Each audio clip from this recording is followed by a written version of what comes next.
I should have known something was off the moment I saw the duffel bag. It was early. The kind of early where the sky still can't decide if it's blue or gray, and the air feels like it hasn't fully woken up. I pulled into my parents' driveway, windows down, music low, a smile already tugging at the corners of my mouth. This was it. After years of grinding away at work, skipping vacations, saving bit by bit, I was finally about to give them something big. A surprise vacation. Not just any trip either. We're talking an all expenses paid, 5-star, no expense spared getaway to Austria. The land of castles, chocolate, and music that makes you feel like royalty. And I'd booked 3 tickets. One for me, one for mom, one for dad. A family trip, one they'd never forget. Turns out I was right about that, just not in the way I imagined. They were already outside when I pulled in. Dad was pacing near the porch, probably too excited to sit still. Mom was bouncing in place like she was holding back a squeal. And then there was him, standing off to the side, arms crossed, wearing sunglasses like he was heading to Coachella. My older brother, Landon. He hadn't mentioned anything about coming. In fact, he hadn't mentioned much at all for the last year, unless it was to ask for money or crash on my couch. I blinked. What's Landon doing here? Mom's face lit up like she'd been waiting for the question. Oh, honey, she said, putting a hand on my arm. We didn't tell you Landon's taking your spot. I laughed. Genuinely. For about half a second. Wait. Seriously? Don't be dramatic, Dad added, brushing past me toward the trunk of my car. It's just Landon really needs a break. He's been going through things. That was one way to put it. Landon going through things usually meant he lost another job because someone else sabotaged him. His 4th ex-girlfriend moved out and took the Xbox, or he needed another extension on the rent he never paid. The man hadn't held a real job in 3 years. His biggest accomplishment last month was finishing a 12-hour Skyrim binge without a bathroom break. He's going in my place, I repeated, trying not to raise my voice. The trip I paid for? The one I planned? Mom did that thing she always does, tilted her head slightly, and gave me the voice she usually reserves for waiters who mess up her order. Sweetie, you travel for work all the time. You've been to Europe before. This is a once-in-a-lifetime opportunity for your brother. I looked at Dad, hoping for some backup. He just shrugged. We already packed. I stood there, the keys still in my hand, feeling like I'd been drop-kicked in the chest. They didn't even ask, didn't even tell me, just decided. I thought about saying something, about reminding them who paid for the flights, who spent weeks choosing the perfect resort, who sacrificed so much to make this happen. But all I did was nod. All right, I said. Let's get going. The ride to the airport was long and loud, but not because of me. Landon couldn't stop talking. About the schnitzel he was going to eat. About Austrian girls. About how he'd always wanted to see snow in the Alps. My mom chimed in occasionally, gushing about the spa treatments she booked with my upgrade. Dad tossed in random trivia about Vienna, like we were all still on the same team. I just drove, eyes forward, heart numb. When we got to the terminal, I popped the trunk and helped unload their bags. Mom gave me a kiss on the cheek, like she hadn't just replaced me in my own plans. Landon grinned and clapped me on the back. Appreciate it, bro. And that's when I smiled. Not for them, for me, because they had no idea what I'd done. While they were marveling at how generous I was, talking about bucket list adventures and foreign wine back at home, sitting on my kitchen counter was my laptop. And on that laptop, I'd already opened the airline app. I canceled their tickets the night before. Every single one. Right after Mom texted, "We're so excited. Landon can't wait." I opened the app, hit Manage Trip, and wiped it all clean. No seats, no trip, no backup. Just one big, irrevocable cancellation. It was quiet when I left the terminal. Too quiet. I almost missed the chaos. But then my phone lit up with the first message. "Mom, sweetie, there's a problem at the counter. They can't find our tickets. Dad, call me now." I parked in the airport lot, leaned back in the driver's seat, and waited. 3 more messages. 1 missed call, then another. And then the best one. "Landon, dude, WTF is going on? Did you mess up the booking?" That's when I responded. "Me? Nah. I canceled the whole thing. Thought you could use the break more than me, remember?" Silence. Blissful, golden silence. A few minutes passed. Then a barrage of texts. Mom, you what? Dad, fix this, now. Landon, bro, I'm serious. Don't screw around. I turned my phone off. I'd imagined this moment 100 times while building the itinerary. I'd rehearsed their stunned faces when I revealed the 5-star surprise. But this was better. Because now they knew exactly what it felt like to be replaced, dismissed, used, and they weren't even halfway through the fallout. Because here's the kicker, I'd also canceled the return flights. They weren't booked as round trips. The return tickets were going to be a surprise. A final flourish, business class, lounge access, airport pickup, the works. But since Landon was going through things, and they decided to bump me off the roster, that return gift never existed. No trip, no way back, no clue what hit them. Back at home, I cracked open a cold beer, slid onto the couch, and pulled up Facebook. I typed out a short post, wishing my parents and my brother a great time in Austria. They thought I should stay behind, so I canceled the tickets I paid for. Hope the airport's comfy. Bon voyage. I hit post and grinned. Let the games begin. I knew the post would get attention. What I didn't expect was how fast it would blow up. Within the first hour, my phone was buzzing nonstop. Reactions, comments, shares. Friends, cousins, old coworkers I hadn't talked to in years were chiming in. Wait, what? They kicked you off your own trip? Bro, you paid for it and they just replaced you? Your family is wild for this one. Then came the direct messages. My cousin Amber sent a voice note, whisper yelling like she was hiding in a bathroom. I knew Landon was spoiled, but this? I'm actually speechless. Are you okay? I told her I was fine, more than fine. I felt light, like I'd finally exhaled after years of holding my breath. But of course, it didn't take long before they noticed the post. First came the call from Mom. I ignored it. Then a text. Mom, why are you airing our private matters on the internet? Oh, so now it's our issue? I didn't respond. I let it simmer. Dad was next. Straight to the point. Dad, delete the post. Right now. That one made me laugh out loud. The same man who stood in front of my car earlier that morning and basically said, thanks for the luxury vacation. Now step aside. Wanted me to erase his embarrassment? Not a chance. Meanwhile, Landon was quiet. Suspiciously quiet. No texts, no calls. Just one unread message sitting in the chat. Landon, dude, what the hell? That was it. No apology. No reflection. Just confusion and blame. As if he had no idea why I'd do something like this. Typical. Later that evening, I ordered takeout and scrolled through the storm I'd started. One of Mom's old friends commented on her latest Facebook update, something she posted just before the airport drama. Off to Austria with my boys. Family time is everything. Someone had already screenshotted my post and dropped it in the comments. The replies under hers were brutal. Wait, didn't your son pay for this? Didn't he get left behind? Yikes, this is embarrassing. Her post disappeared 10 minutes later, deleted without a trace. Then came the group text, one they clearly hadn't used in months. Dad, we need to talk. Now. I didn't answer. Instead, I pulled up the airline website again, not to rebook their flights. That ship had sailed. But just to see it, the confirmation that the entire trip had been dismantled. Gone. And then, the knock. It was nearly 11 p.m. and raining, which made it extra eerie. I wasn't expecting anyone, and part of me figured it was a delivery, or maybe someone leaving flyers on the door. But when I peeked through the peephole, I saw him. Dad. Soaked, angry, and pacing like he was building up steam before a confrontation.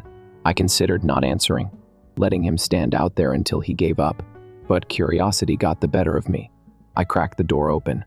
You've made your point, he said, his voice low and firm. Now fix it. I didn't say anything. I just let the door swing wide enough for him to step inside. He did, shaking water off like an angry dog. You embarrassed us, he started. Do you know what people are saying? I know exactly what they're saying, I replied, heading to the kitchen and grabbing a towel to toss his way. They're finally seeing the truth. He caught the towel but didn't use it, just clenched it in his fist. We made a mistake, he said, but posting it for the world to see? That's cruel. Cruel? I blinked. You mean like replacing your own son on a trip he paid for? He had no rebuttal. Just that tight-lipped silence he always used when he didn't want to admit he was wrong. We thought it was the right call at the time, he finally muttered. No, you decided it was the easiest call. You wanted to avoid drama, so you chose the path of least resistance. Me. He looked away. For once, he didn't try to argue. Didn't throw Mom under the bus either. Just stood there, dripping and quiet. I leaned against the counter. Let me ask you something. If the roles were reversed, if I had taken something Landon paid for and handed it off to myself, would you have let it slide? He hesitated. That second of silence said more than anything. Didn't think so. I walked past him and opened the front door again. I think we're done here. He moved slowly, like his pride weighed 50 pounds, then stepped out into the rain. No goodbye.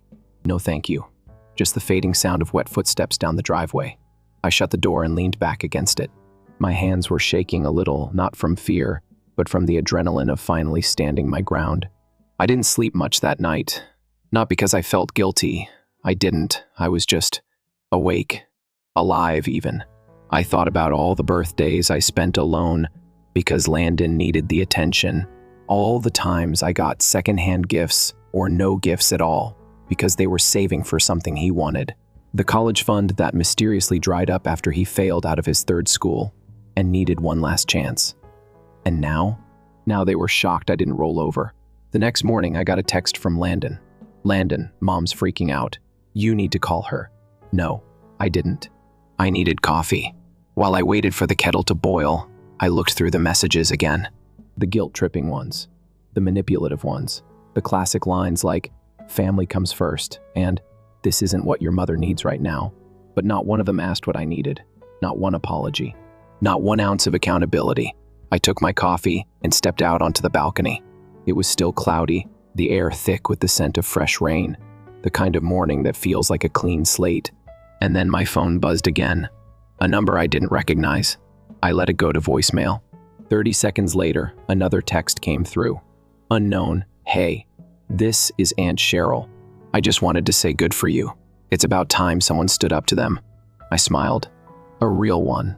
Because that's when I knew I wasn't the villain in this story. I was just the first person in our family who finally said enough. The silence was the most surprising part. I thought the fallout would come fast and loud. Angry calls, threats, maybe even someone showing up again. But after that last message from Aunt Cheryl, it was like they all backed off at once. It was quiet. Too quiet. I should have been relieved. But part of me knew that wasn't peace, it was planning. My family didn't do quiet. They did tension wrapped in fake smiles, guilt wrapped in tradition. And when they got quiet, it meant they were figuring out a new way to make everything my fault. So I waited. I went about my week like nothing happened. Work, gym, laundry, ordinary things. But underneath it all, something had shifted. Every time my phone buzzed, I flinched a little less. Every time I opened Facebook, I felt a little freer. Until Wednesday. That's when the second wave hit. I had just finished a meeting when I saw a missed call from Landon. Then another. Then a text. Landon, Mom had a panic attack. Are you happy now? There it was. The guilt card. I didn't answer. A few hours later, another message came, and this time from Mom herself. Mom, I just needed a minute to breathe. I'm still trying to understand why you'd hurt us like this. I stared at it for a long time. It was classic her avoid the actual problem and make it about her pain. Not a word about what they did. No acknowledgement of the decision they made to cut me out. Just emotional boomerangs flung at me, like I was the one who set the fire. I set my phone down and looked out the window. The sun was out for the first time in days.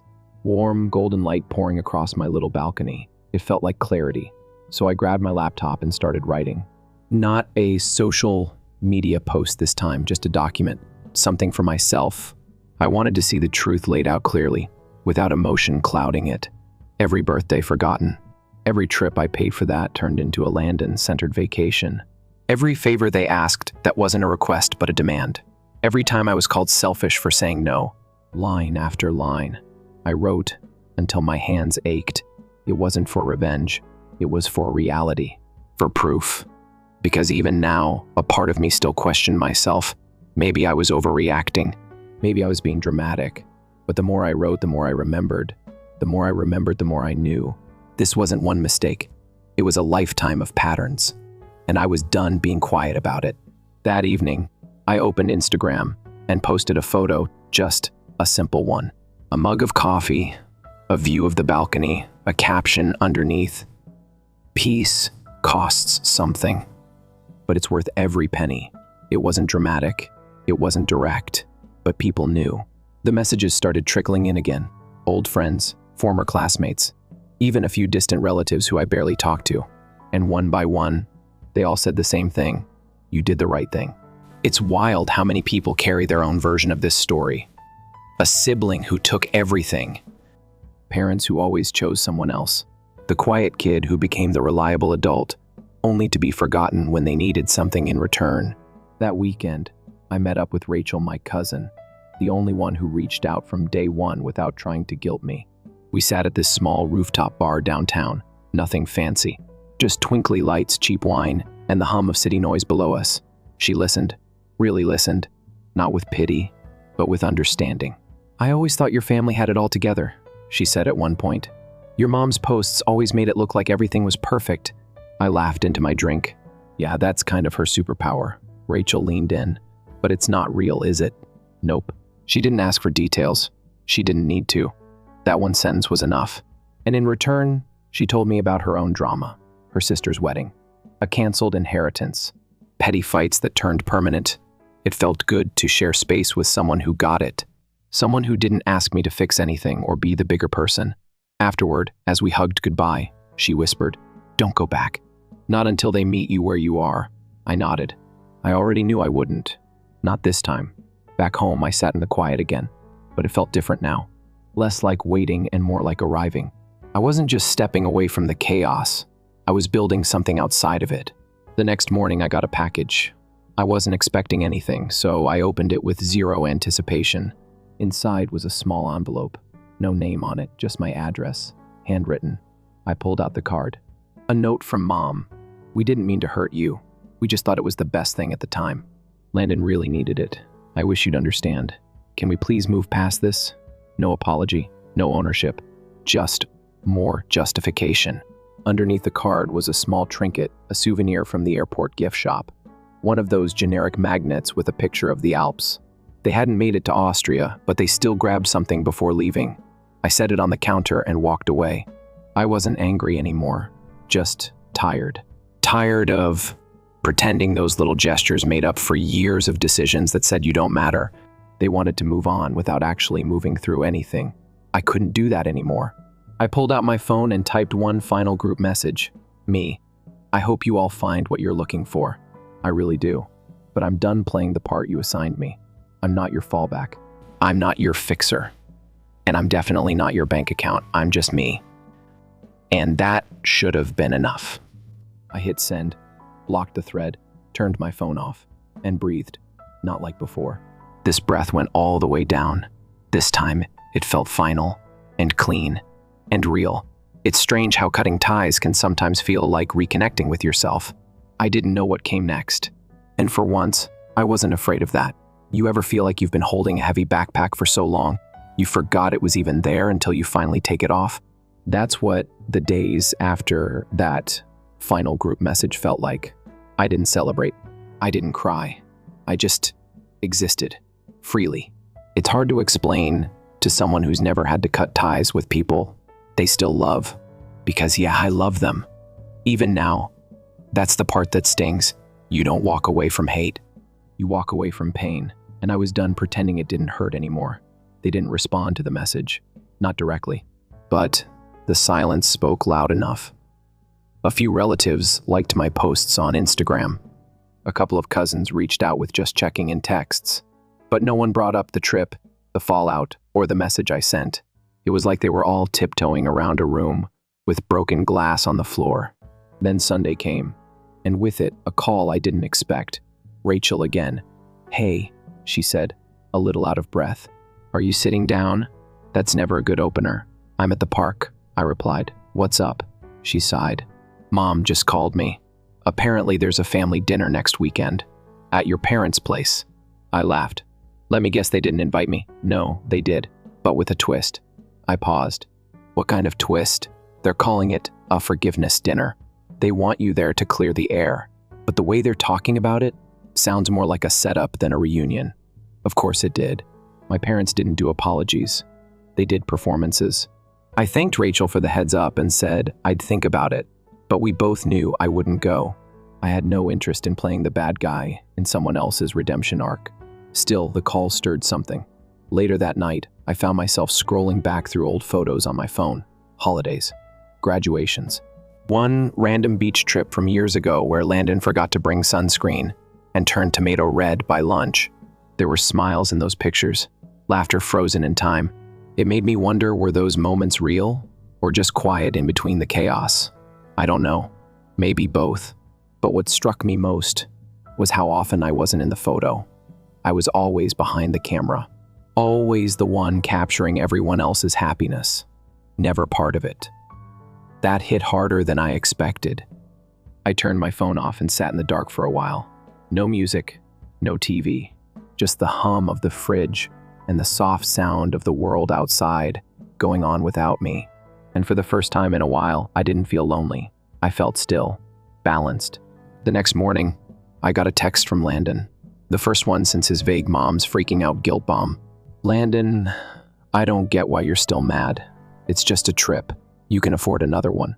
I stared at it for a long minute, not because I didn't know what to say, but because I finally knew exactly what not to say. I didn't reply. A few hours later, another one came in.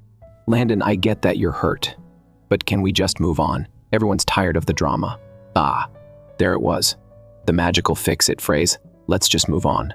Translation, let's not talk about what we did. Let's skip straight to pretending it never happened. But not this time. I didn't respond to that one either. Later that evening, Rachel messaged me again. You sure you don't want to come to this dinner? Could be interesting. I don't need interesting. I texted back. I need peace. She sent a heart emoji.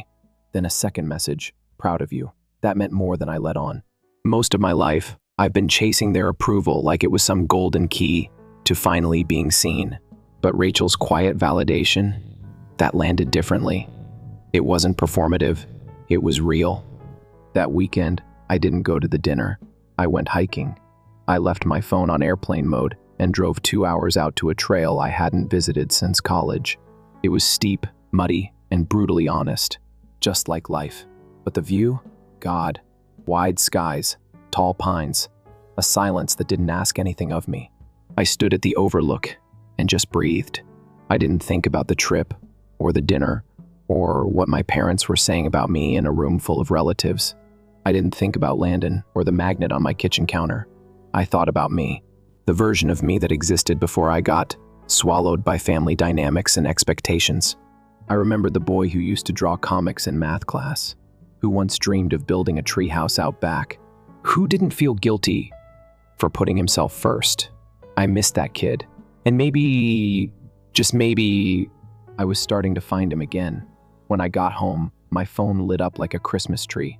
Missed calls, voicemails, a long message from my dad that started calm and ended heated.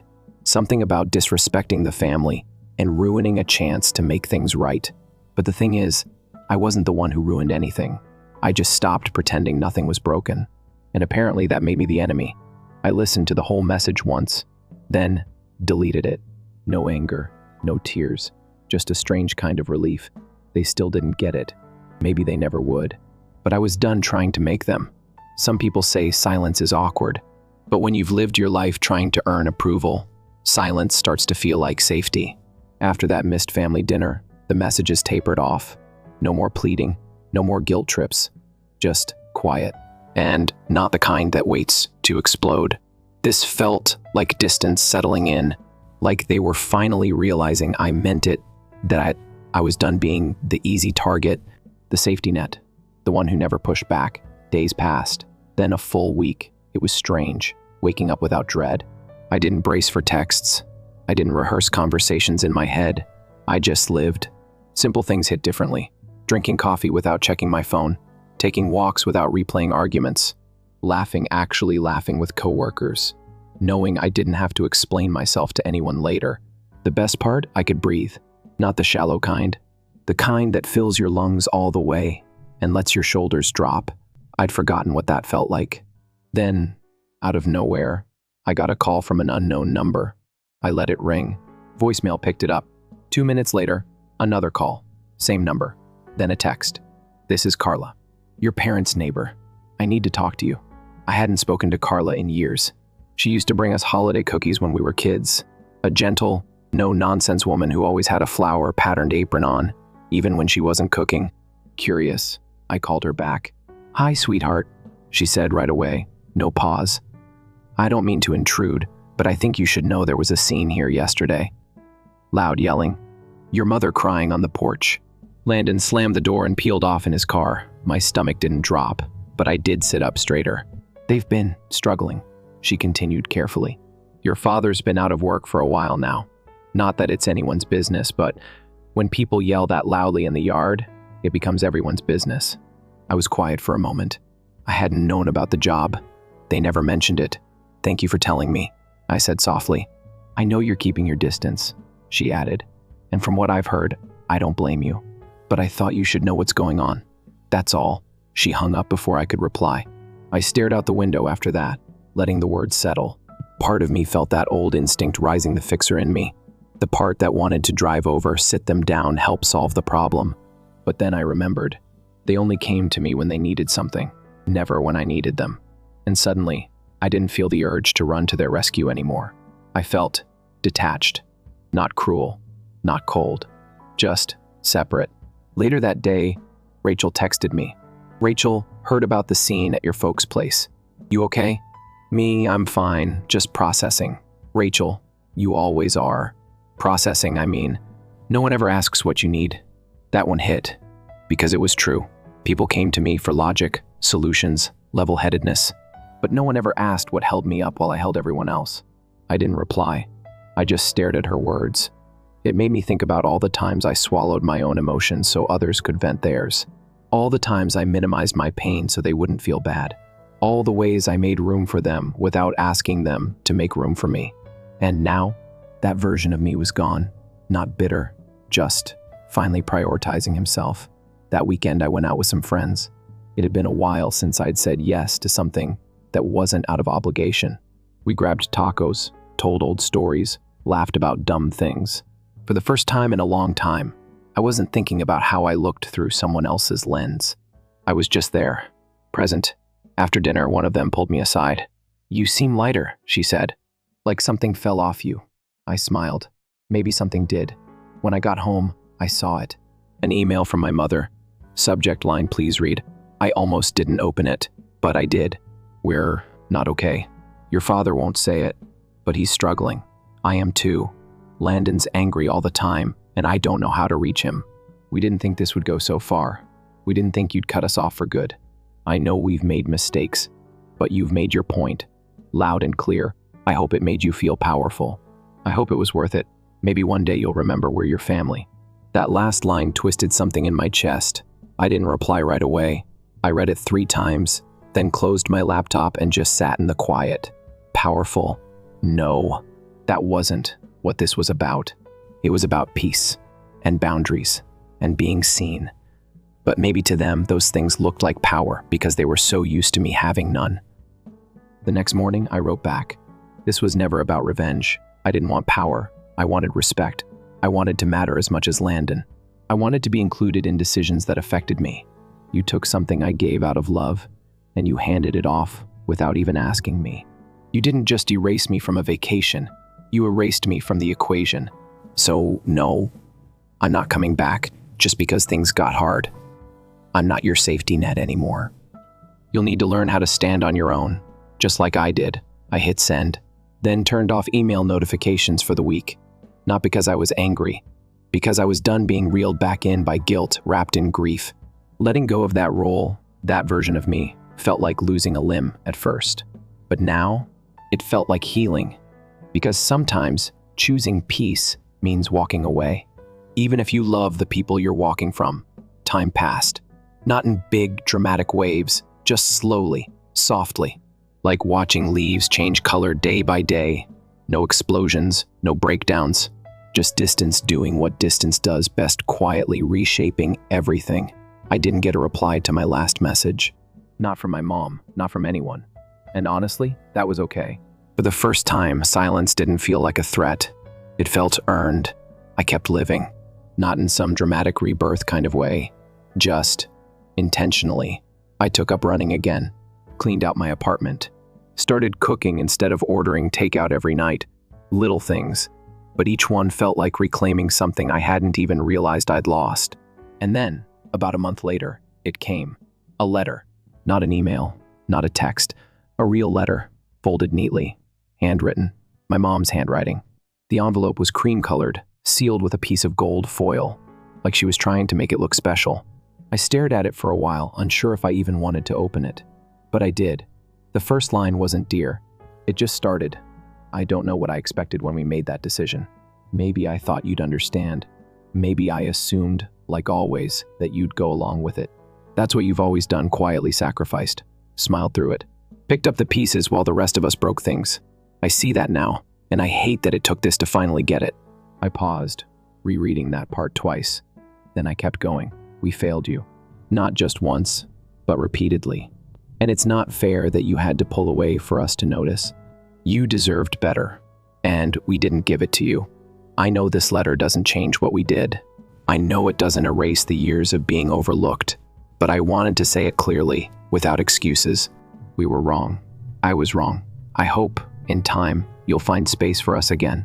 But whether you do or not, thank you for finally standing up, even if it hurt us. Even if it shattered what we thought was working. Because what we had wasn't working. Not for you. And you deserve something that does. No manipulation, no guilt. Just truth. Raw, imperfect truth.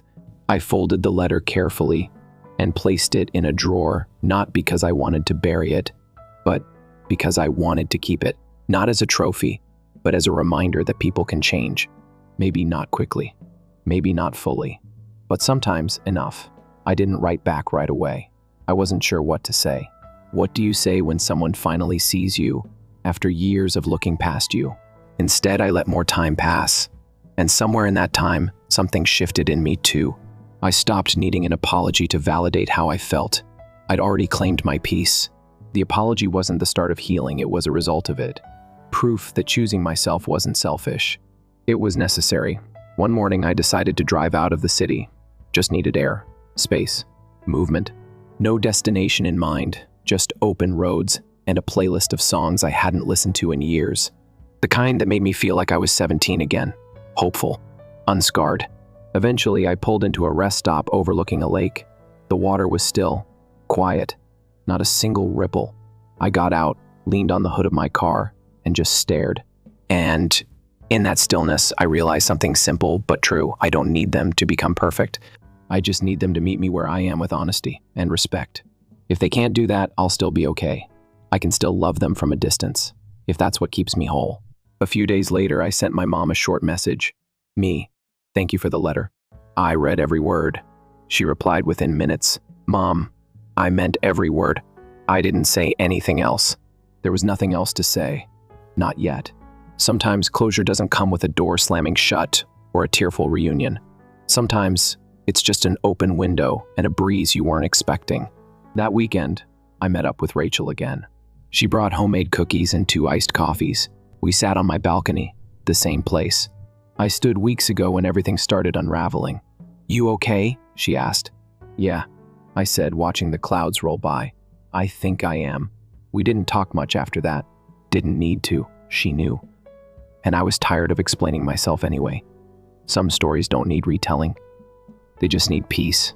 Eventually, she stood to leave, gave me a hug, and whispered, "You're not the villain in this story. Don't ever let them make you think that again." I nodded, throat tight, because that was the thing. For years, I let them write the script, cast me in the supporting role, the helper, the provider, the steady one who doesn't need anything, but not anymore. Now I write the script, and I chose a role that finally feels right. That was the last time I spoke about the trip. I don't tell people the whole story unless they really ask. Not because I'm ashamed, but because it's no longer the headline of my life. It's just something that happened. A turning point. The moment I stopped asking to be seen and started seeing myself. And if you're reading this, wondering if it's too late to stand up for yourself, for your peace, for your worth, let me say this, it's not. It's never too late to say, I matter too. Even if your voice shakes, even if they call you selfish, even if they never understand. Because the truth is, the first person you owe loyalty to is yourself. And that doesn't make you cold. It makes you free. Story 2. My mother remarked nonchalantly, we need $15,000 by Friday. All you are is a family ATM, she chuckled. Thus, I ended their ideal getaway and permanently left. I never imagined myself to be the one to abandon my family. I simply wasn't that kind of person. Everyone had always relied on me because I was trustworthy, accountable, and dependable until I discovered I could no longer rely on them. My younger brother Benjamin called me innocently about textbooks he couldn't cover, and that's when it all began. My sister Claire and I had a sad conversation about her car breaking down and my mother requesting assistance with the energy bill, but only this one. Dad's brief absence from health insurance. Minor failures, I told myself. Family members watch out for one another. My career was off to a great start. Eventually, the startup where I worked as a software developer went public. Even though I wasn't wealthy, I was stable financially while others were still having trouble. It seemed appropriate to help them. I found meaning in being needed. I was unaware that the transition was taking place. I failed to recognize how critical problems become accepted responsibilities and how this once became every month.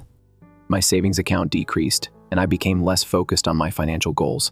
However, I continued to concur. What was my option?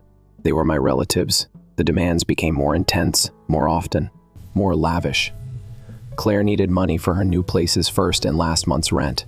After totaling his vehicle, Benjamin required assistance once more. Mom wanted a kitchen makeover. A timeshare offer that looked like a good value thrilled Dad. I put off my personal goals, took on weekend freelance work, and put in more hours, ensuring my own future, traveling, and purchasing a home. June then arrived, the point at when everything was altered. For years, I had been preparing to travel alone to Japan. My desire for a vacation was granted. I've booked my flights and reserved my lodging. I was scheduled to go in 3 days. Mom called. There was that familiar tremor in her voice, a forewarning of a request to come. I had a problem with the IRS, as did your father. We have till Friday to get $15,000. My stomach grew constricted. That covered almost all of my trip expenses and a sizable amount of the money I had been saving for a home. What took place? I inquired, fear creeping in. Oh, she answered casually. You know your father. This year, he believed he could do the taxes alone, made a few mistakes. Her tone seemed strange, too polished, too informal for a crisis. This is serious. Could you please forward the notification to me? I might be able to assist in arranging a payment schedule. Then a harsh sigh, followed by silence. Haley, you don't have to repair things for us. You must pay it to us. I transferred the money, canceled my vacation, and told myself that this was only a temporary situation and that I would soon get my money back. I wasn't even thanked. My sister uploaded photos to the internet a week later. Mom and Dad at a Miami luxury resort. I'm holding cocktails, shopping bags made by high-end designer labels, raving in the captions about their unexpected family vacation and the greatest parents in the world. I phoned right away. Mom didn't pay attention to it. Dad did too. Claire did too. The fourth ring was eventually heard by Benjamin, who spoke impatiently. I could hear music in the background, laughter, a gathering. What is going on? Here, we're a little busy. My throat constricted. Are all of you in Miami? Yes, he said nonchalantly. We were taken on a surprise trip by our parents. Completely last minute. This site is fantastic. It's crazy. My hands were shaking. You planned this when? I'm not sure. A month ago, perhaps. Something about a tax refund coming through, Mom said. Good fortune. Refund of taxes? No tax emergency. The call appeared to cease. Or so I believed. He hadn't hung up correctly, though. Rustling laughter reached my ears. My mother's voice then became quite clear. In fact, Haley was duped by that tax tale. Incredibly so. A laugh. Manipulation of her has always been simple. Mom went on. Do you recall when she paid for Benjamin's urgent dental care? Another laugh. This one from Benjamin. Yeah, he laughed. That Xbox really took care of my teeth. What does it matter as long as she continues to pay the bills? Then came Dad's voice. If you just whine a bit, she'll take out her credit card. As usual. To Haley. The only thing we are is a cash machine. The soft clink of glasses was followed by Claire's voice. My chest constricted as I sat still. Like scavengers surrounding prey, their comments replayed in my head like a family ATM. Just a little whine. Why hadn't I seen it earlier? They continued talking without realizing that I could hear them discussing their next plan, deciding on a narrative to tell, choosing how much they would ask for. Everything sounded so natural, so usual. I hung up, turned off my phone, and waited in my apartment's darkness until the first rays of daylight came in through my windows. My phone was inundated with texts when I eventually turned it back on. Nobody brought up what I had heard. Simply put, greater demands. Please, more, higher standards.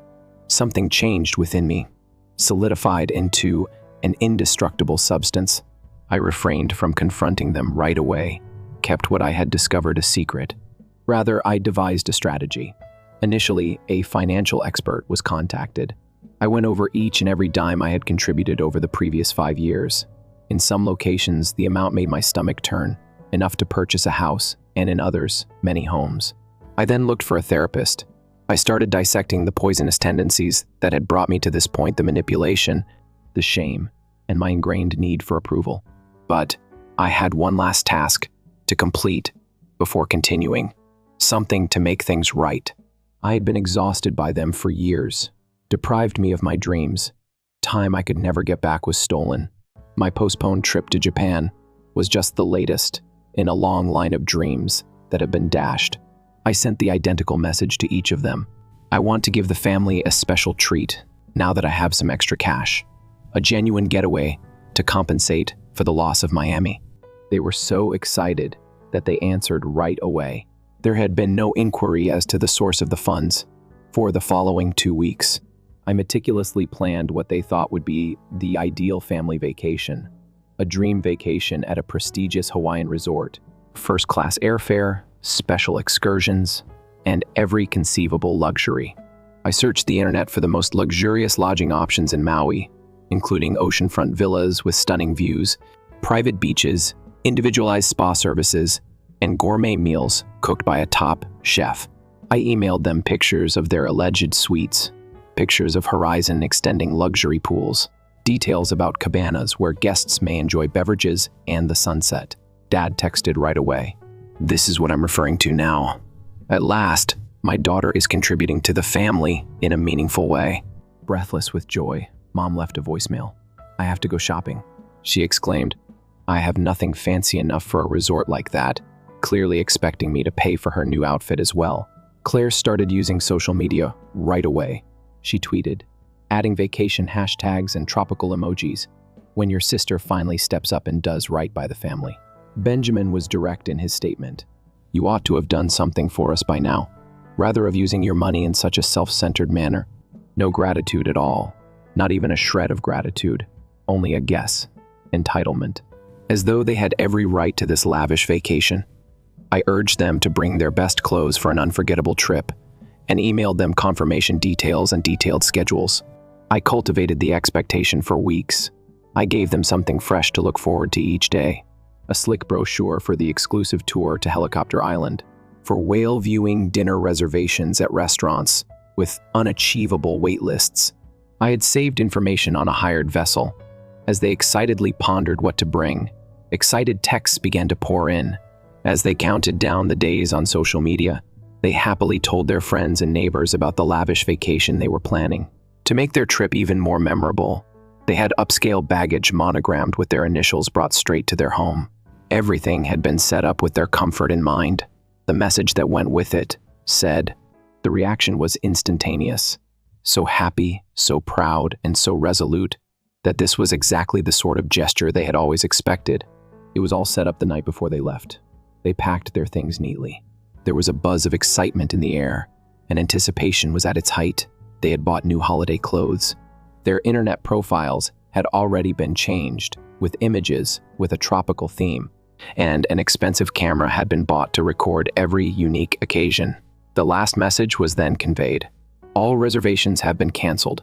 The flights, the planned activities, the opulent lodging, the feeling of painstakingly preparing for something significant just to have it abruptly snatched away because someone else believed their wants were more important, was reflected in this sudden cancellation. The ideal analogy was the lengthy planned trip to Japan, which had been foregone in the name of an urgent financial problem. The final judgment was this: unquestionable proof was included to the email. The exchange that had revealed all. Black and white footage captured them giggling, cunning manipulation, and careless plotting of future plots. The tape exposed the ease with which they had taken advantage of kindness. A flurry of incoming calls and messages started almost immediately. Their entitlement remained unchallenged, their wrath was tangible, and their disbelief was apparent. The conduct was accused of being callous, self-centered, and needlessly brutal. Confusion mingled with outrage as they tried to make sense of what had happened. There was no responsibility, no apology. They were only outraged that they had been denied something they had taken for granted. Countless voicemails and missed calls had piled up by daylight, alternating between fervent entreaties and boiling fury. One email, however, stood out from the others. It was a straightforward, businesslike, and emotionless ultimatum. Unless the matter was resolved right away, complete. This legacy would ensure that not a single cent would be collected by passing on to others every asset, including the family house, treasures, and collectibles. This was presented as the last chance to make up for the alleged transgression and keep one's position in the family. However, this final effort at leverage was ineffective. They quickly created a legal instrument that formally gave up any claim to their estate. The whole sum that had been given over the previous 5 years was tallied in a thorough financial analysis. In other places, the amount was so astounding that it could be used to purchase many residences. Almost immediately, a response came in, warning of what was being irrevocably sacrificed and frantic assurances that this was an impetuous choice. However, the response was given without hesitation. A cycle of financial exploitation was being broken. Self-worth, freedom, and mental tranquility were being safeguarded. Priceless items that cannot be replaced by inheritance. A different tactic was used by my mother, who insisted that I was ruining a lineage that had endured for centuries in a tearful letter full of passionate pleas about family custom. She forewarned me that I would later come to regret severing my deserved heritage. I decided not to respond. There was nothing left to talk about. Claire and Benjamin worked together, alternating between insults and threats. They promised to refute any allegation I made in the future. As if their rejection was meant to be a punishment rather than a release, they vowed to spread false information about me, and vowed that no one in our extended family would ever again acknowledge my existence. I changed my locks, asked my apartment building to bolster security, blocked them completely after their last communication, and prepared for whatever would happen next. I didn't anticipate how quickly they would get out of hand. My mother showed up to my place of employment the next day, creating a scene in the reception area. As she yelled about ungrateful children and that she wished she had never given birth to me, security had to pull her away. My bank issued a fraud notice after my father tried to access my bank accounts by feigning a family emergency. When that failed, he got in touch with my company and made unfounded claims about my mental health and my capacity to do my duties. Claire launched a full-scale social media assault, writing a lengthy and harsh post about egotistical siblings and alleged mental health problems. She uploaded sentimental family photos, tagged friends we had in common, and manipulated the narrative to portray me as a heartless and icy person. The most hostile was Benjamin. In the middle of the night, he showed up outside my apartment drunk, banging on my door and yelling threats that he would teach me a lesson in family loyalty. After I called the police, they escorted him out. I had applied for a restraining order by the following morning. The mayhem continued for weeks, then for months. Using therapy and the boundaries I was learning to establish, I bore it in silence. The majority of the extended family took sides with my parents, who had dominated the story for many years. The ones who were particularly good at portraying the injured, destitute victims. I lost relationships with aunts and uncles I used to know. I was removed from the digital lives of cousins with whom I had shared childhood memories. The truth was only revealed to my grandmother. From her retirement home, she called me. Her tone was firm but weak. She acknowledged that she had seen them treat me badly for years, how they drained me, how they demanded endlessly. She regretted not stepping in sooner, not standing up for me when I needed it most. Her words became a lifeline. a beacon of support when I felt most alone. Half a year after the Hawaii fiasco, their efforts to reach me gradually faded. A full year later, they stopped completely. Through mutual acquaintances, I learned that they had simply redirected their tactics toward new victims, other relatives, old family, friends, anyone who might fall for their never-ending tales of financial hardship. Occasionally, my father's thread about the inheritance resurfaced in my thoughts. I'd been raised to believe it was my rightful future, a safety net, the culmination of generations of work. Walking away from it had not been an easy decision, but whenever doubt crept in, I reminded myself of what accepting that money would truly cost. Relentless manipulation, continued emotional blackmail, and a lifetime of servitude masked as family duty. No financial sum was worth that sacrifice. 2 years after cutting all ties, an official document arrived. Certified legal notice confirming what my father had promised. I had been permanently removed from their will. The family house, the assets and the heirlooms were all designated solely for Benjamin and Claire. I anticipated feeling something, perhaps loss, regret, or second thoughts, but instead I only experienced relief. The last connection had been severed. The final piece of control they held over me was now gone. I marked this moment by celebrating opening a special bottle of champagne that I had been saving for just such an occasion. I toasted to my newfound freedom 2 years after the incident in Miami. I finally made my way to Japan. The 2 weeks I spent there were far more restorative than I had expected. It was a place where no one knew me, where there were no expectations, where I could simply exist without justifying my presence. I could finally be myself. When I returned home, I began the journey of rebuilding my life step by step. I purchased a home not extravagant, but it was mine. Each nail I hammered, every brushstroke I painted felt like an act of taking back control. I adopted a dog from the shelter, a scrappy mutt who, like me, had been abandoned by those who should have cared for him. Together, Molly and I healed, learning to trust again, to live in the present, and to enjoy life once more. 3 years after cutting ties with my family, I received a letter from a cousin I hadn't heard from in years. She tracked me down, eager to reconnect. "I've left them too," she wrote. "It took me longer to see what you saw, but I finally came to the same conclusion." We met for coffee, sharing stories so alike. It was almost uncanny. The manipulation, the constant talking disguised as affection. "You inspired me," she said. "When you walked away, I thought if you could do it, maybe I could too." That night, I made a new entry in my special notebook, the one where I kept track of my life. After distancing myself from my family, under unexpected gifts, I wrote "Help someone else break free." 5 years after the incident in Hawaii, I got another email from my father. The subject line, "The will." Despite myself, my heart skipped. I hesitated before opening it, wondering what fresh plan it may be. The message was basic. "Your grandfather's estate has been completed. Despite your treachery, there's a separate trust he put up years ago, particularly for you. Even I can't access it. The attorneys require your contact details to send you. What's yours? Reply with your address." I talked with my lawyer before answering, assuring that it wasn't another trap to bring me back into their hands. The trust was legitimate. It was a large sum my grandpa had set aside for me, irrespective of my parents' will. My father was correct. He couldn't touch it, couldn't stop me from claiming it, couldn't use it against me.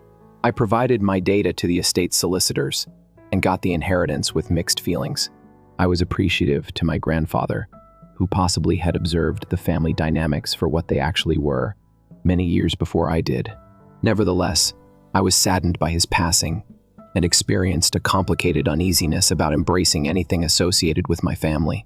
Ultimately, I gave half of the bequest to charities that aid others who have experienced emotional abuse. The remainder was deposited into a future-oriented fund to create a life that was genuinely mine, to save for retirement, and to complete the house I was remodeling. My father's email was the last time I spoke to any of them. Through shared acquaintances, I have heard tidbits of information. Mom continues to gripe about money, even while she indulges in upscale things. Dad still acts as though his financial situation is better than it actually is. Without my support, Benjamin and Claire continue to switch professions and make excuses for why their relationship never works out. They have had to lower their expectations, cut back, and face a reality they were oblivious to while I was their safety net.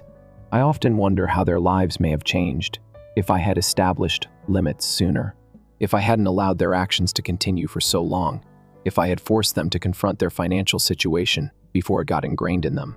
But ultimately, I'm not accountable for it. It wasn't.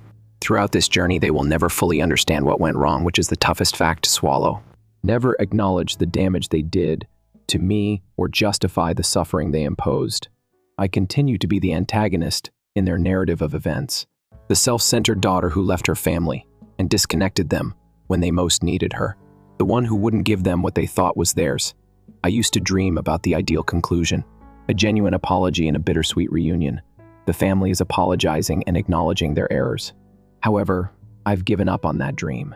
Waiting for closure that could never be provided by those who were unable to provide, it was another instance of self-harm.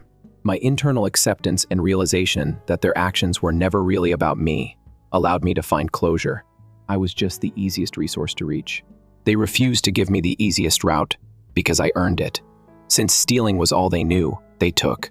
In order to break generational cycles, you must face painful realities about yourself and the people you care about. I once questioned my therapist about why I hadn't seen the pattern sooner and why I continued to give, in spite of the mounting indications that something wasn't right.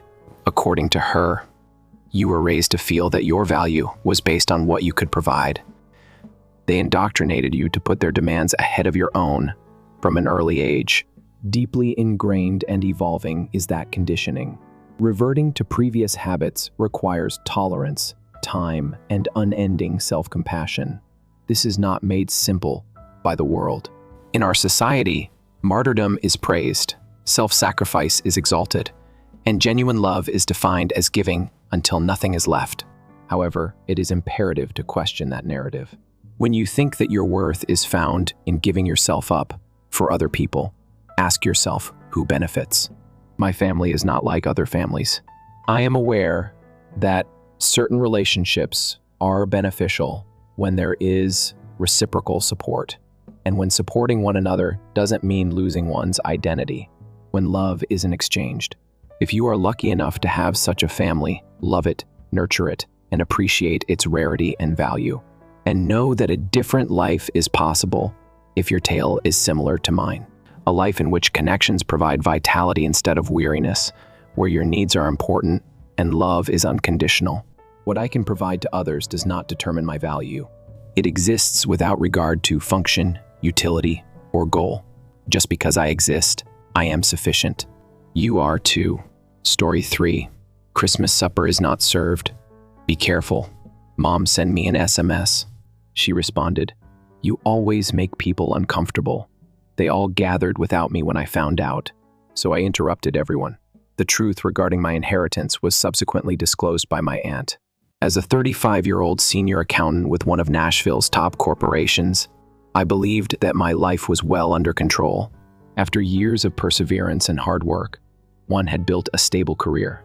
I liked my routine because it was predictable, regulated, and generally uninteresting. However, things took a surprising turn around Christmas last year. My perfectly planned life was ruined by the deceit, lies, and betrayal, which also altered my understanding of what family meant. It all started on Christmas morning with a simple text message. According to my mother's message, due to the icy weather, everyone is staying indoors. The Christmas dinner has been canceled. Be careful. I had spent hours the night before preparing the food I was meant to bring, but now it was just sitting in my refrigerator, awaiting a party that would never happen. I knew that winter weather may be unpredictable because I lived in Nashville. Ice storms were not uncommon, and last-minute changes to planned plans due to weather conditions were not uncommon. Over the years, I had seen many festivities rescheduled and events canceled. I thus did not question my mother's message when I received it. Rather, I tried to take advantage of the situation. Anticipating a quiet Christmas alone, I nestled in. I covered myself in the handmade quilt my grandmother had given me years ago, made a mug of hot cocoa with the fine Belgian chocolate. I had been saving and started watching holiday movies. But about 3 o'clock in the afternoon, while I was distractedly browsing Instagram, my phone suddenly froze in my hand in front of my eyes. There was a post from my cousin. "Perfect family Christmas at Grace's" was the caption. "I'm so happy that everyone is together. treasured Christmas dinner customs with family. It had been uploaded just minutes before, according to the timestamp. The picture showed my whole family, beaming with happiness, gathered around Grace's exquisitely set dining table. In addition to my mother and father, there were my aunts, uncles, cousins, and even my grandmother, who taught me how to make the sweet potato casserole that is still unopened in my refrigerator. Everyone was there, all up in Christmas attire, having a great time at a holiday get-together that excluded me. No ice storm has ever occurred. There was none. With each swipe, my heart sank further as I continued looking through more images. One picture showed my father chopping the turkey, looking robust and energetic. The same father whose medical expenses I had covered last year following his back surgery. I had taken 3 weeks off work to care for him, changing his bandages, taking him to therapy sessions, and making sure he was taking his meds as prescribed. And now here he was, smiling at a gathering I had been purposefully left out of. There, too, was my mother, meticulously arranging her special Christmas pastries on the opulent serving dish I had given her the year before. There was no trace of the upset woman who had called me in tears 6 months ago when they were about to lose their house. She looked perfectly at ease. To help them catch up on their mortgage payments, I had taken money out of my own funds, working extra hours for months to get my emergency money back. I thought back to when she had hugged me and then told the family how much of a blessing I was. My little relatives were opening presents with great enthusiasm, their faces lit up with happiness. Only a month prior, I had helped my sister pay for my nephew's orthodontic treatment. I had already helped with my niece's school costs earlier that year. They had always turned to me for last-minute childcare, urgent loans, or financial counsel. And yet there they were, without me, rejoicing. It was similar to watching a terrifying reality play out in real time. They had deliberately made up an excuse to keep me out of their party. Even though I had already experienced exclusion, it was terrible to witness the truth so publicly presented on social media. Every time I had changed my schedule to help them every late night, I had remained up doing their tax returns or looking over their financial documents. I had devoted every weekend to helping them with renovating, painting, or relocating. It all seemed to have no meaning whatsoever. I had actual nausea, with my stomach churning in pain. I had never experienced anything as painful as the betrayal. I thought about all the hours I had spent assisting my mother with her money, following her admission that she was drowning in credit card debt. Last year, I even helped my cousin, who was organizing this very Christmas gathering, set up her little business's accounting system. Naturally, since we were family, as she had stated, I had done it without charging her a dime. My phone rang the next morning. My mom was the one. She talked as if nothing had occurred. "Hello, my love. I hope your Christmas was quiet and restful. You were truly missed." Her remarks were poisonous. The casual indifference in her words was audible to me. How, after what I had just seen, could she speak to me so casually? As I tried to modulate my tone, I felt my palms clench into fists. Really? According to Nina's social media posts, everyone had a great time at Grace's house, so I was able to respond. Everybody but me. The other end of the call fell into a long, uncomfortable quiet. My mother then paused before answering. "Well, anything. You know how you are at parties, usually so silent, making people uncomfortable." And Grace pulled everything together at the last minute. Her comments were like a weight pressing down on me. How she could say anything like that was beyond me. "You decided that lying to me and leaving me alone on Christmas, while feigning that everyone else was remaining at home, was a better course of action." She tried to turn around. "Oh, Emily, don't be too emotional. All we wanted was to keep things peaceful. Grace wants everything to go as smoothly as possible, don't you?" I'd heard enough already. How many more occasions have you lied to me about? How often have you given me the impression that I wasn't a real member of this family? The ensuing stillness was revealing. She then made a feeble attempt to defend herself. "You're just being overly sensitive, Catherine. We didn't include you for just this reason. In fact, Grace tries to be active with the family. You're always bogged down with work." I was hearing things that I was hardly able to comprehend. "Buried in labor? Do you mean busy helping to pay off your mortgage?" "Focused on caring for Dad following his operation. I was powerless to stop the agony from leaking forth." "You have always had my support, and you pay me back like this?" Her response was chilly and aloof. "Perhaps we should take a vacation from one another if you're going to behave." in such a manner. When you're prepared to be reasonable, give me a call. With that, she abruptly ended the conversation. With the weight of truth bearing down on me, I sat in startled stillness, clutching my phone. There was more than one Christmas feast at stake. This involved years of subtly being rejected, being ignored, and never being sufficient for my own family. It was now clear that I would never get their affection and approval, even though I had worked my entire life to gain it. That was the pivotal moment, the moment I ceased to protect them, the instant I realized I wasn't the problem. It wasn't necessary for me to alter. One update. Hello, everyone. I will now proceed with my narrative. The days right after Christmas were a haze of incessant texts and emotional turmoil. My phone was constantly buzzing with texts from family members, each one providing a fresh explanation for why I had been excluded. That was the tipping moment. I sent an email to my entire family over the course of the following few hours. As I typed, my hands shook, but my mind was clear. They had to understand what they had done completely, must face the reality of their behavior without the shield provided by their defenses. I've examined the photos from the Christmas dinner. I typed the lunch that I had been told was canceled due to a fictitious ice storm. I want everyone to understand exactly what they have done. You didn't just ignore me during a family gathering. To make sure I had a solitary Christmas, you meticulously devised a complex trick. You all contributed to deceiving me into thinking that everyone else was staying at home as well. In actuality, though, you all got together to celebrate. I've included the family photos from Grace's house as well as copies of my mother's texts about the alleged ice storm. The indisputable evidence of their deceit was presented in an unambiguous manner. I went on. I have supported each and every one of you for many years. I have provided emotional support, business advice, mortgage payments, and medical expenses. I have given up sleep, worried about your financial situation, helped you move for whole weekends, and taken time off work to care for you while you were ill. And this is how you decide to honor my promise, by being dishonest and excluding me. The responses poured in, a deluge of defensive justifications and digressions. My aunt emphasized that I needed to consider what was best for the family, and that I was too sentimental. This was from the same individual to whom I had given money for the celebration of their daughter's marriage only the year before. My uncle, who had stolen money from me 3 times in the last 2 years, said I was making things up and that family matters should be kept private. Grace, as anticipated, sent me a long, condescending mail saying that I was too reserved or constantly busy to put up enough effort at family get-togethers. She conveniently ignored the many hours I had spent making her business successful, or the several times I had taken care of her kids so she could take a vacation. As though my very presence somehow wrecked every family gathering, she talked of her wish for a single perfect holiday. What really shocked me, though, was my parents' response. Maybe it shouldn't have, though. Instead than apologizing, they counterattacked in a deceptive manner. I was being unreasonable and too theatrical, according to my mother, who was the one who never shied away from asking for help when she needed money. That's exactly why we didn't include you, she typed.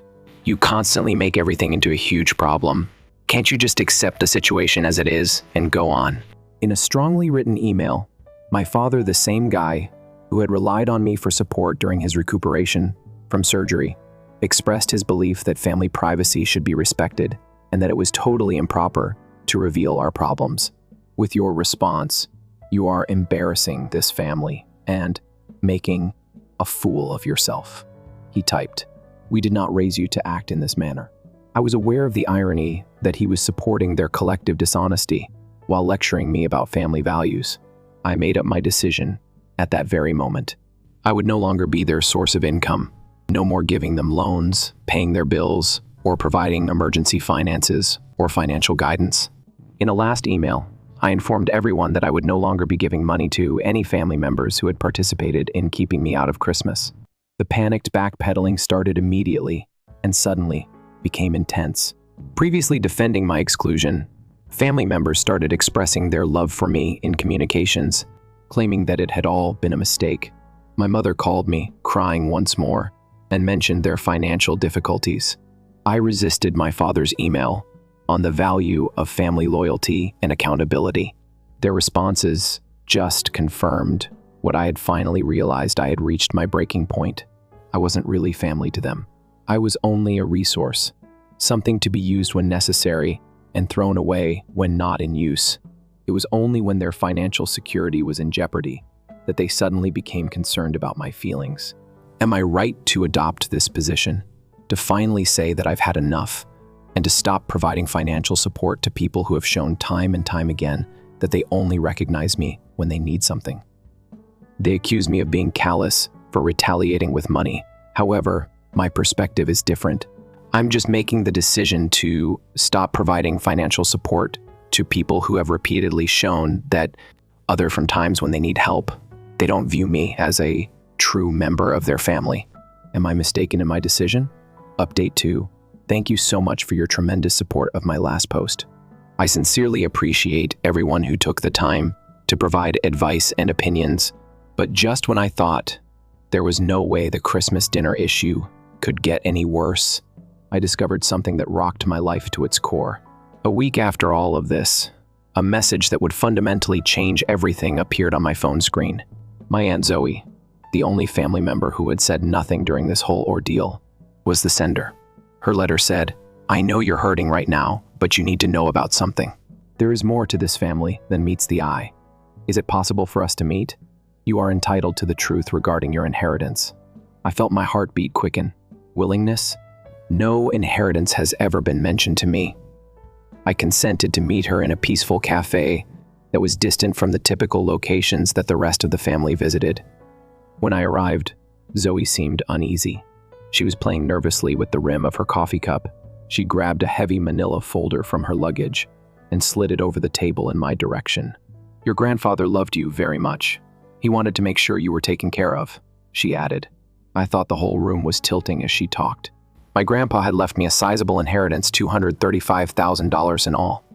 My father was designated as the trustee until I was 25, and this amount had been expressly set aside for my education and future. I was now 35 years old. I had never been informed of this. Zoe faltered in her speech. "Your dad?" She paused, finding it difficult to speak. Over the years, he has been draining the funds. In order to support her yoga certification in India, her beach house, and the renovation of every unsuccessful company endeavor she began and gave up, he has been covertly sending money. It was all covered by your inheritance. As I went over the financial documents she had given me, my hands trembled. Everything was there, clearly and unmistakably. My father had been surreptitiously using my inheritance to pay for Grace's lavish lifestyle, while I had been taking money out of my own savings to pay for medical bills and working additional hours to help with their house payments. Zoe used a handkerchief to dab at her eyes. "I should have said something sooner," she said. "Well, you know how this family works," so I said nothing.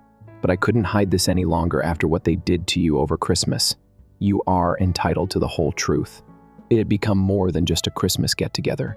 This included years and years of deliberate financial abuse. This was about a family who had deliberately stolen from me, in addition to ignoring me. All of a sudden, everything made terrible, perfect sense. Why? Why they had never wanted me to be engaged in discussions about the family's financial situation, why they had always kept their distance from me, and why Grace had always seemed to have boundless resources for her endeavors, even if all of them eventually failed. Third update. After learning this new information, I hired an attorney and started putting together my case. I meticulously laid out every document Zoe had provided on the attorney's desk at our first appointment: bank records, everything that showed how my inheritance was handled improperly, including trust documents. According to my attorney, this is an unquestionable instance of fiduciary malfeasance. She was using her reading glasses to examine the documents. As the trustee, your father had a legal duty to manage these assets in a way that was optimal for you. Rather, he willfully misappropriated the funds for his own gain and open partiality within the family. We painstakingly examined every transaction for many hours, creating a detailed timeline that showed how my fortune had been methodically depleted. My attorney indicated that we might seek compensation for lost investment, growth, and interest accrued over the years, in addition to the initial amount. In addition, we might seek punitive damages because of his deliberate and dishonest behavior. She clarified that when we take into consideration lost revenue and accrued interest, we could face a case for more than $400,000. In order to guarantee your future, It was your father's responsibility to invest these assets prudently. Rather, he wasted them to fund your cousin's extravagant way of life. Preparing for court hearings was an intellectually and emotionally taxing procedure.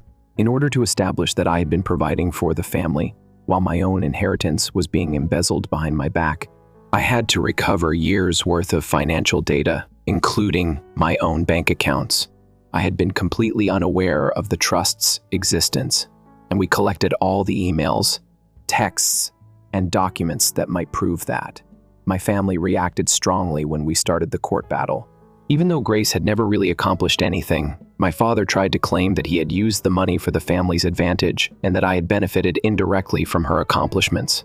My mother called me in tears and accused me of destroying the family. Although my lawyer informed me that this was only a threat, Grace said that she would sue me for defamation. The court case was exhausting. As the evidence is being gathered, we learned a great deal more than my aunt had known before. In addition to abusing my fortune, my father had meticulously recorded his dishonest behavior, seemingly never thinking it would be discovered. He and Grace corresponded via email, discussing ways to keep me from finding out about the trust and coming up with ways to divert my attention with family obligations so that I wouldn't follow up. It was very challenging to sit down with my father and see him try to defend his behavior during the official hearings. As my lawyer's exacting questions broke down his barriers, it was both incredibly satisfying and extremely heartbreaking to watch him react uncomfortably. He said that he had behaved in the family's best interests, but when his justifications were scrutinized, they became implausible. The court case went on for a number of months. There were other proposals for a remedy, but I turned them all down. They had no intention of admitting wrongdoing and just planned to refund the original amount with no more interest. I resisted my father's attempts to utilize other family members to persuade me to drop the case. Securing financial records from Grace's many business ventures was the significant turning point. The financial data showed how the money had been misreported, exposing possible tax infractions in addition to confirming that my inheritance had been misappropriated. Finally, this recently discovered evidence greatly improved our legal position. We came to an agreement following 9 months of legal wrangling. My father consented to pay back the whole bequest plus interest, which would make the total amount owed $462. He would have to sell his vacation house and take out a second mortgage in order to pay the settlement. In order to help with the repayment, Grace would have to sell her opulent beachfront home, which had been refurbished with my pilfered money. In addition to requiring my father to step down as trustee of any surviving family trusts, the agreement contained a secrecy clause. Although it was unquestionably successful, there were emotional repercussions. Even though my relationship with my family was forever shattered, I realized that what I had lost was never really worth clinging to. Last Monday, the money was eventually sent to my bank account. Seeing the amount and knowing that I have finally regained what was always rightfully mine still seems unbelievable. More than the monetary gain, though, I feel like I've got my confidence back. I've shown my family that I will no longer put up with being taken advantage of. In an effort to show their support, several extended family members have contacted out and said that they had always sensed something was off, but had never really realized how serious the lie was. Others have decided to believe my father's fabricated story, which presents me as a resentful youngster who sued her own family members. However, I am certain that I made the correct choice. I'm now in treatment to deal with years of emotional abuse and manipulation. I've learned from my therapist that advocating for myself has never been about the money. The goal was to break free from a toxic familial dynamic that had dominated me for too long. The court's ruling validated my long-held beliefs. I knew deep down that I was worthy of far more than my family ever gave me. Instead of lies and exploitation, I deserved honesty, decency, and love, falsely portrayed as devotion to family.